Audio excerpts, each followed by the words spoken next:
자, 오늘은 뿌리 깊은 신앙 무엇이 다른가, 우리 마가복음 강의 28번째 말씀을 나누겠습니다. 예수님은 귀 있는 자는 들을지어다, 이 말씀을 하셨습니다. 귀 있는 자, 귀 없는 사람이 없잖아요. 왜 귀 있는 자는 들을지어다 이렇게 얘기하셨겠습니까? 진리를 선포하고 있지만 진리에 귀를 기울이는 사람이 없다는 겁니다. 진리보다 다른 것들에 관심이 많죠. 진리에 귀를 기울이지 않아요. 세례 요한이 나타나서 하나님의 나라의 메시지를 선포하니까 잡아 가두어 버려요. 그리고 나중엔 죽이죠. 이제 귀가 열려야 영적인 세계가 열리고 하나님의 나라를 보게 됩니다. 그래서 주님은 그 사람들에게 하늘의 진리를 알려주기 위해서 비유로 말씀을 하셨어요. 이 비유는 하나님의 나라의 비밀을 쉽게 알려주기 위한 하나의 방식이었습니다. 그런데 이 비유의 말씀을 들을 때 여러 종류의 반응이 나타난 거죠. 그래서 그게 씨 뿌리는 비유입니다. 그 씨를 뿌릴 때 밭의 상태에 따라서 전혀 다른 결과가 나타난 겁니다. 그래서 예수님이 소개하신 네 종류의 밭은 사람의 네 종류의 마음을 가리킵니다. 지난주 우리가 살펴보았던 것처럼 길가 밭은 어떤 마음일까요? 말씀에 전혀 영향을 받지 않는 겁니다. 전혀 영향을 받지 않고 자기 고집대로 살아가고자 하는 사람들. 여러분, 우리 주변에 그런 사람들 많이 만나죠. 말씀이 씨알이 먹히지 않는, 손톱만큼도 들어가지 않는, 말씀을 전하면 튕겨버리는 아주 철벽 같은 그런 사람들이 있죠. 이 길가밭입니다. 자, 오늘은 돌밭에 대한 비유인데요. 5절과 6절에 말씀이 있습니다. 드러난 흙이 얕은 돌밭에 떨어짐에 흙이 깊지 아니하므로 곧 싹이 나오나 해가 돋은 후에 타서 뿌리가 없으므로 말라버렸다. 이 팔레스타인에는 이런 일이 많아요. 돌밭이 많아요. 이 돌밭에 흙이 좀 있는데 밑에는 안반과 같은 것입니다. 반석과 같은 것입니다. 이게 돌이 많은 흙과 돌이 섞여 있는 그런 밭을 말하는 게 아니고 밑에 돌이 이제 깔려져 있는. 그 흙이 위에 있기 때문에 이렇게 씨를 뿌렸지만 싹이 곧 나와요. 근데 문제는 뭐냐면 바닥이 돌이기 때문에 씨앗이 밑으로 깊이 침투가 안 되니까 아주 싹도 아주 이제 금방 나오긴 하지만 이 팔레스타인의 태양은 굉장히 뜨겁습니다. 그러니까 금방 말라버렸다는 거예요. 해가 돋은 후에 타버리는 거예요. 그 뿌리가 없으므로 말랐다 이렇게 얘기합니다. 자, 이 구절을 예수님이 제자들에게 해설을 다시 합니다. 이 비유는 청중들에게 군중들에게 하고 그 다음에 제자들에게 또 다시 설명을 한 거죠. 그게 이제 16절에 나옵니다. 또 이와 같이 돌밭에 떨어졌다는 것은 이들을 가리킴이니 곧 말씀을 들을 때에 즉시 기쁨으로 받으나 그랬어요. 자, 돌밭과 길가밭의 차이가 있죠. 이 돌밭은 아예 안 받는데 길가밭은 돌밭은 받아요. 말씀을 받아요. 그래서 오늘 보니까 말씀을 들을 때에 즉시 기쁨으로 받으나 그랬어요. 자, 여러분 여기서 기쁨으로 받는다는 건 굉장히 긍정적이죠. 말씀을 받을 때 반응이 좋아요. 막 은혜를 받는 것 같아 보이고 막 고개도 끄덕끄덕하고 아멘 아멘 하기도 하고 또 내 오늘 은혜 받았다고 막 사람들에게 간증도 하고. 그 문제는 그게 오래 안 간다는 거예요. 여러분 이 봉사도 보면 어떤 사람은 막 은혜 받았다 그러고 막 봉사하고 막 팔 걷어붙이고 막 여기저기 막 열심히 하는데 문제는 오래 안 가는 거예요. 어느 순간 보면 안 보여요. 이런 사람들이 오늘 뭐라고 그러죠? 뒤끝이 약하다. 뒤끝이 약하다. 이제 돌짝밭, 그럼 뭘까요, 여러분? 말씀을 기쁨으로 받는다. 이 말은 감정적인 반응을 한다는 거예요. 감정적인 반응. 근데 여러분, 감정이란 어떤 겁니까? 감정은 변화가 무성해요. 불안정해요, 불안정해. 아침에는 막 천국에 갔다 온 사람처럼 얼굴이 막 밝고 할렐루야 그러는데 오후에 만나니까 지옥에서 출장 나온 사람. 막 얼굴이 막 다 깨져 있고 막 디프레스 돼가지고 막 죽는 상을 하는 거예요. 이 감정적인 것입니다. 그렇죠? 말씀을 들을 때도 아멘 아멘 반응도 잘하는데 은혜 받았다고 좋아하는데 어떻게 은혜 받으셨어요? 무엇에 은혜 받으셔서 그러면 하여튼 좋아요. 이렇게 하고 설명을 못 하는 거예요. 이 감정적인 거. 여러분, 은혜를 받았다는 것은 굉장히 총체적인 것입니다. 지적으로도 이해하고, 감정적으로도 뜨겁고, 그리고 의지적으로 결단을 하고, 이런 것들이 이제 총체적인 것이죠.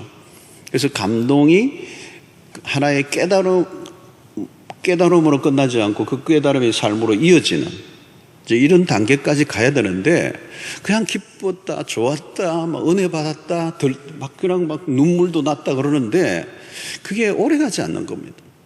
그게 왜냐? 그게 감정적으로만 받았기 때문에. 이제 문제는 이게 뭐예요? 흙이 깊지 않아 뿌리가 얕았다는 겁니다. 뿌리가 거의 없는 거죠. 여러분, 신앙이 깊어지지 않고 이렇게 초입 단계에 멈춰버리는 경우들이 꼭 있습니다. 그래서 늘 뱅뱅 돌고 깊어지지 않고 초보에 머물러 있는, 이 한국교회 안에 중요한 이슈 중에 하나도 뭐예요? 여러분, 구원의 문제, 그죠? 구원파가 있죠, 이단도. 이 구원의 문제에 늘 흔들리는 장로교인들이 많은 거예요.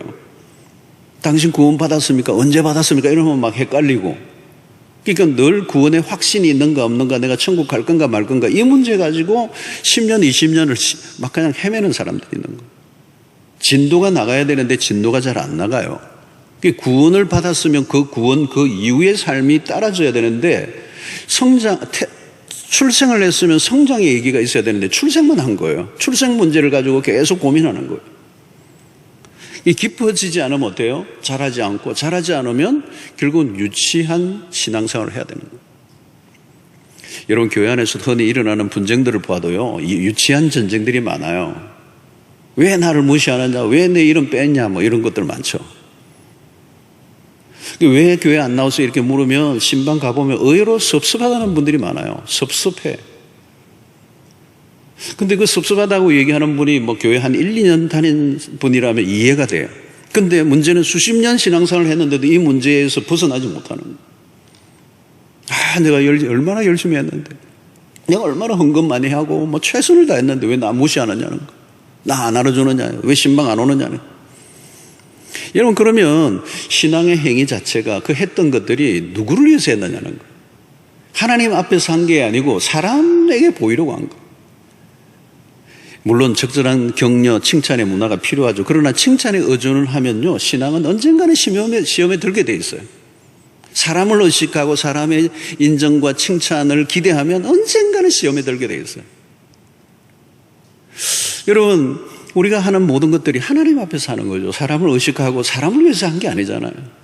여러분 보십시오. 뿌리가 약할 때 어떤 일이 일어납니까? 17절에 속에 뿌리가 없어 잠깐 견디다가 말씀으로 인하여 환난이나 박해가 일어나는 때는 곧 넘어지는 자예요. 속에 뿌리가 없어 잠깐 견디는 거예요. 그런데 말씀으로 인하여 환난이나 박해가 일어나는 때는 곧 넘어진다. 곧 넘어진다. 싹이 났지만 뿌리가 약해요. 그러니까 견디지만 잠깐 견디는, 오래 못 간다는 거예요. 그래서 오늘 여기 보니 곧 넘어지는 자요. 외부의 상황에 금방 영향을 받는 거예요. 이런 신앙은요, 단거리가 아니죠. 장거리예요, 장거리. 긴 싸움을 벌여야 합니다. 1, 2년 정도 믿고 끝날 일이 아니죠. 신앙의 여정을 걸어가는 일에 긴 롱전이에요. 이 별일이 다 일어나는 것이죠. 교회 안에서 안 믿는 사람들로부터 먼저 믿은 사람, 교회 안에서 먼저 믿은 사람들로부터 혹은 외부로부터 오는 다양한 태클들이 있죠. 오늘 여기 보면 환난이나 박해가 일어나는 때는 곧 넘어지는 자예요. 초대교회는 환난과 박해는 일상적이었습니다. 믿음을 가지는 순간부터 어려움이 밀려왔죠. 주변의 압력이 만만하지 않았습니다. 오늘 여기 본문을 보면 말씀으로 인하여 환난이나 박해가 일어나는 때 그랬어요. 그러니까 말씀으로 살면 환난과 박해는 일어나게 된다. 신자에게 환난과 핍박이란 당연한 것입니다. 왜 그렇습니까? 우리가 가진 믿음을 이해하는 환경이 아니에요. 우리 바깥에만 나가면 우리의 믿음을 이해하지 못하는 환경과 마주치기 때문에. 어떤 때는 가까운 가족으로부터도 미움을 받을 수도 있고요. 집단적으로 배척을 당하기도 하고, 어떤 때는 정치적으로도 핍박을 당하기도 하고. 성도 여러분, 신앙 때문에 환난과 핍박을 받아본 적이 있습니까? 믿음 생활을 하다 보면 괜히 사람들로부터 미움을 당하기도 합니다. 요한복음 15장 18절 보십시오. 예수님이 이렇게 말씀하셨어요. 세상이 너희를 미워하면 너희보다 먼저 나를 미워한 줄 알라. 예수님이 미움을 당하셨어요. 당신의 백성들로부터 거절을 당하셨습니다. 미움을 받는 일은 당연하네요. 이상해요. 여러분, 예수를 믿는다 그러면 괜히 미워해요. 괜히 미워해요. 그 세상의 모습이라. 그때 이상히 여기지 말라는 거예요. 이상히 여기지 말고. 여러분, 교회 안에서도 마찬가지죠. 믿음을 내가 제대로 가지면요, 교회 안에서도 상처 있고 실망 당할 수도 있어요. 내가 막 그냥 하나님을 만나고 하나님의 은혜를 받은 간증을 하는데 막 시비를 걸고. 여러분, 교회 안에 뭐 성자들이 모인 곳이 아니잖아요. 죄인들이 집합제예요. 그 당연히 부딪히는 일들이 많을 수밖에 없습니다. 그때 이겨내야 돼요. 이겨내야. 시험을 이겨내는 게 믿음이에요. 악조건 속에서도 끝까지 참는 게 믿음. 여러분, 신앙은 한때 열심히 한다고 되는 게 아닙니다. 한때 나는 열심히 했다고 하는 사람들은 다 무슨 과예요? 돌짝밭들이에요. 일시적으로 은혜 받고 일시적으로 뜨거웠고 일시적으로 열심히 했던 사람들, 돌짝밭입니다. 여러분, 내가 믿고 있는 것이 신기루나 황당한 것이 아니라는 것을 어떻게 알 수가 있습니다. 어려운 순간을 당해봐야 됩니다. 직장에서도 보스가 교묘하게 사람을 차별할 수도 있습니다. 대놓고 욕을 하는 경우도 있죠. 전도하다가 우리가 수모를 당할 때가 얼마나 많습니까? 핍박이 있다는 것은 무엇을 의미합니까? 내가 믿음을 가지고 있다는 뜻이죠. 그런데 그 믿음이 진짜인지 아닌지는 언제 압니까? 테스트를 해봐야 돼요. 테스트. 그 테스트가 뭐죠? 환난과 핍박. 성도 여러분, 믿음이 좋다는 거 딴 게 아니에요. 시험을 이긴다는 거예요. 시험을 이기지 못한다면 뿌리가 약한 것입니다. 참 신앙은 어려움이 오면 더 빛이 나죠. 고난이 신앙을 빼앗아갈 수가 없습니다. 고난은 믿음이 자라게 하는데 기여하지 결코 믿음을 빼앗아가지 못해요. 믿음의 뿌리가 깊으면 고난을 당할 때 하나님을 의심하지 않아요. 하나님을 더 신뢰해요. 고난 때문에 중도에 포기하는 것 아닙니다. 믿음이 없어서 중도에 포기하는 것이죠. 고난이 크기 때문에 신앙을 버리는 일이 없습니다. 신앙의 여정에 우리가 산전수전을 다 겪죠. 예수를 믿어 모든 것이 순탄하고 모든 게 형통하고 좋은 일만 있다면 누가 못 믿겠습니까? 그러니까 고비를 넘겨야 되는 거죠. 시련을 통과해야 된다는 거죠. 그래서 시험이 하나 둘 이겨내는 가운데 그 시험을 이겨내며 시련을 통과하면서 하나 둘 통과하면서 믿음의 뿌리가 점점 깊어져 가는 거예요. 여러분, 뿌리의 싸움이 뿌리가 깊으면 아무리 어려움이 와도 강해질 수 있어요. 그것을 잘 설명해 주는 게 시편 1편의 시냇가에 심은 나무잖아요. 3절의 말씀. 그는 시냇가에 심은 나무가 철을 따라 열매를 맺으며 그 잎사귀가 마르지 아니함 같으니 그가 하는 모든 일이 다 형통하리로다. 여러분, 여기에 왜 시냇가에 심은 나무의 핵심은 뭡니까? 뿌리가 시냇가에 놓여 있는 거예요. 척박한 땅에서도 살아남을 수 있는 비결은 그 나무가 얼마나 멋있는 나무냐가 아니라 뿌리, 비밀은 뿌리에 있는 거예요. 이 시냇가에 심은 나무가 철을 따라 열매를 맺고 그 잎사귀가 마르지 않을 수 있는 이유가 어디 있느냐? 그게 2절의 답이 있잖아요. 오직 여호와의 율법을 즐거워하여 그의 율법을 주야로 묵상하는 자로다. 율법을 즐거워할 뿐만 아니라 그 율법을 주야로 묵상한다. 여러분, 묵상이 뭡니까? 말씀이 그 영혼, 마음속 깊이 뿌리게 내리게 하는 거예요. 묵상은 한순간에 이루어지는 게 아니죠. 시간을 두고 계속 진행되는 일입니다. 하나님의 말씀에 내 영혼 깊숙한 곳에 뿌리를 내리고 내면화되어지면 그 말씀이 내 안에서 생명의 역사를 만들어내요.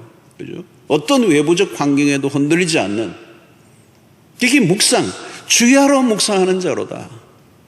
하나님의 말씀을 내 영혼에 뿌리를 내리게 하는 사람은 시냇가에 심은 나무가 철을 따라 열매를 맺고 그 잎사귀가 마르지 않은 것과 같은 힘을 얻게 되는 거죠. 사랑하는 성도 여러분, 하나님 우리를 이끌어가고자 하는 세계는 너무도 크고 풍성해요. 그런데 우리는 너무 쉽게 은혜를 받고 너무 쉽게 만족해버립니다. 기독교가 이 정도의 수준으로 끝날 것은 아니라고 하는 이 목마름이 우리 안에 있어야 정상이에요. 너무 성급하게 받아들이고 결론을 맺으면 안 돼요. 말씀을 너무 표피적으로만 듣고 아멘 해서는 안 돼요. 고민을 좀 해야 돼요.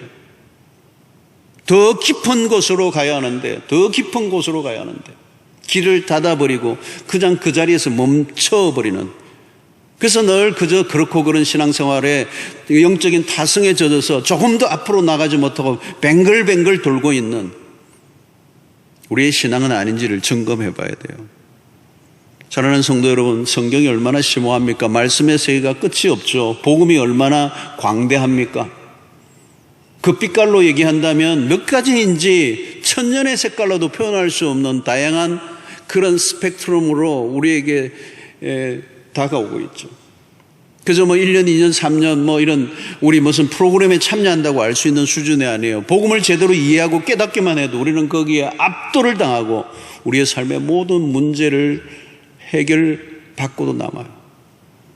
저는 목사로서 사람 말씀을 늘 대하고 성경을 공부하고 느끼면서 뭘 느끼는, 요즘 늘 느껴요. 말씀의 세계의 경이로움 앞에서 그 무궁하고 그 풍성한 세계 안에 내가 지금 어디쯤 있을까라고 가끔 물어요. 그러면 저는 초입에라도 들어와 있을까라고는 의심이 들어요. 하나님의 나라의 복음은 광대하고 풍성합니다. 하나님의 말씀은 알면 알수록 무궁해요. 눈이 밝아지면 질수록 우리는 세상의 것들로 인하여 실망하는 일, 세상의 것들이 우리를 실망하게 하려도 우리가 실망하지 않을 수 있는 힘이 우리 안에 있는 거죠. 진짜를 맛보았기 때문에 허접한 것에 마음이 빼앗기지 않습니다. 주님은 우리를 더 깊은 곳으로 인도해 주시기를 원해요. 그런데 우리는 늘 천국 갈 수 있을까 없는가 그것만으로 고민하는 수준에 머물러 있을 때요. 성도 여러분, 우리의 신앙의 수준을 하향조전하지 않아야 됩니다. 계속 성장하지 않으면 시험의 연속이고요. 누가 넘어뜨린 게 아닙니다, 여러분. 누가 시험을 줘서 시험에 들었다고 얘기하지 마세요. 내가 믿음이 없는 거예요. 믿음이 약한 거예요. 자기 발에 자기가 넘어지는 거예요. 자기가만 넘어지는 게 아니라 다른 사람들까지 넘어지게 만드는. 자, 어떻게 하면 뿌리를 내릴 수 있을까요? 말씀의 내면화입니다. 내면화. 뿌리를 내린다는 말을 다르게 표현하면 내면화. 여러분, 오늘 내면화하려고 하면 그 말씀이 스쳐 지나가는 게 아니라 말씀의 그 심오함 안으로 들어가야 합니다. 말씀에 사로잡히지 않으면 말씀의 진맛을 모릅니다. 말씀의 진맛을 모르면 흥미가 없어요. 왜 말씀에 관심이 없고 흥미가 없느냐? 말씀의 맛을 본 적이 없기 때문에. 말씀에 사로잡혀 본 적이 없어요. 그러니까 말씀에 대한 흥미가 없고, 흥미가 없으니까 점점 하나님의 말씀으로부터 멀어져요. 여러분, 일주일 내내 성경 한 구절을 읽지 않은 사람이, 묵상하지 않은 사람이 주님의 말씀 앞에 진지하게 귀를 기울이고 있을 가능성이 별로 없어요. 말씀이 우리의 영혼에 깊이 스며들어야 되는 거죠. 밥이 위장으로 들어가 용해되고 피로 영양분이 되어 온몸에 공급되어 에너지가 나오는 것처럼 내면 깊숙이 하나님의 말씀이 들어가 우리의 존재를 흔들어 놓는, 말씀의 영양분이 충분히 우리에게 공급되어져야 우리의 삶의 변화가 일어납니다. 말씀을 들었다는 것은 귀의 문제로 끝나지 않습니다. 온몸으로 삶으로 살아내어야 비로소 그것을 말씀을 내가 받았다라고 얘기하는 거예요. 말씀을 듣고 박수치고 눈물 흘리고 감동하고 아멘하는 그런 수준으로 끝나는 게 아니라는 거예요. 조금씩 들어가면 진통을 하는 순간을 맞기도 하는 거죠. 여러분, 영적으로 성장해 간다는 것은 긴 과정입니다. 하나님의 말씀을 듣고 이해하고 머리로, 그리고 가슴으로 그것을 온전히 깨달아, 그리고 행동으로 의지적으로 옮겨, 그 옮길 때 내 삶에 어마어마한 불이익이 올 수도 있고 손해를 볼 수도 있고 희생을 해야 되는 그 과정을 거칠 때 비로소 그 말씀이 뿌리를 내리고 내 영혼이 자라게 되는, 삶의 열매로 입증된다는 거예요. 오늘 씨 뿌리는 비유의 핵심은 계속적인 성장이고 최종적으로는 열매를 맺는 단계입니다. 우리가 옥토에 떨어진 씨앗이 결국은 30배, 60배 열매를 거둔다라고 하는 이 열매로. 결국은 여러분, 우리의 신앙은 계속적으로 성장하고 있느냐라고 하는 주제와 두 번째는 열매를 맺을 거냐는 거죠. 여러분, 오늘 한 그루의 나무가 그냥 만들어지지 않죠. 열매를 맺는 것은 비바람을 맞고 버텨내고 많은 대가를 지불하는 신앙의 여정이 필요한 거죠. 첫 걸음은 누구나 어설픕니다. 그러나 조금씩 자라가게 되죠. 말씀을 받는 태도를 우리가 확인해야 돼요. 정말 나는 말씀을 순종하려고 듣고자 하는가? 이게 진정성이에요.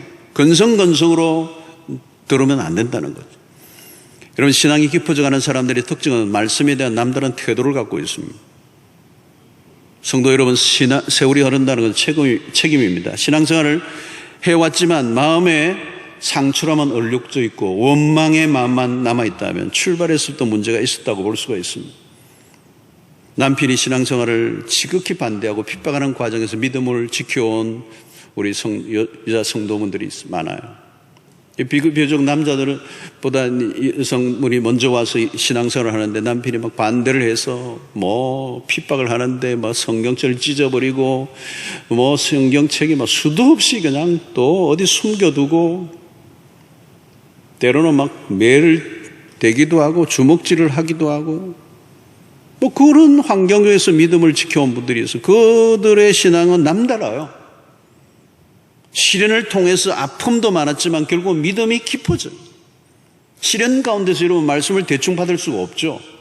한 말씀이 가슴에 팍팍 꽂히고 그 말씀을 내가 붙들지 않으면 살아갈 수 없을 정도의 숨막히는 순간들이 있었기 때문에 그 시련과 핍박을 견뎌내면서 그 말씀이 자신의 영혼에 깊이 뿌리를 박히는, 여러분 욥이 하나님을 잘 섬겼지만 고난을 겪고 난 다음은 다른 거예요.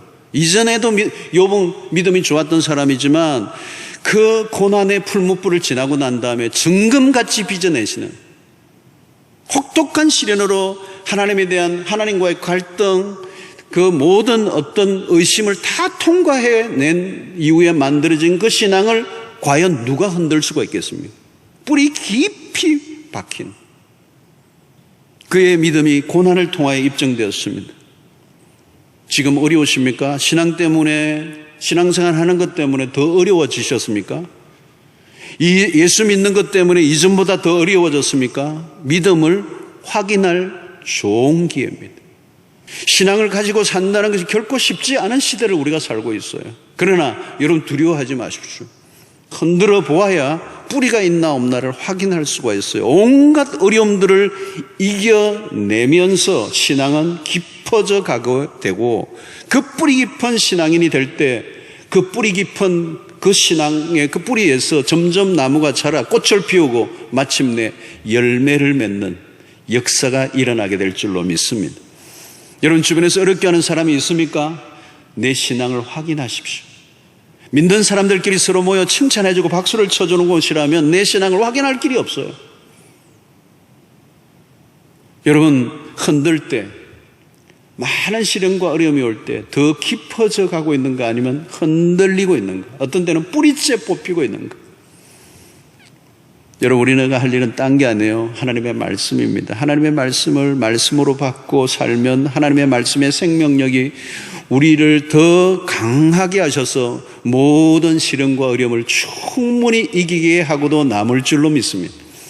어떤 경우에도 여러분 말씀을 가볍게 받지 마시고요, 말씀을 갈망하시고 말씀을 사모하시고 말씀을 기대하시고 말씀에 몰두하시고 말씀에 사로잡히시고 말씀에 흠뻑 젖어들시고 말씀에 감동에 사로잡힐 뿐만 아니라 말씀을 따라 살아가고자 하는 강력한 의지를 가지고 살다 보면 어느새 나도 모르게 거목이 되었어. 아무리 어려움이 와도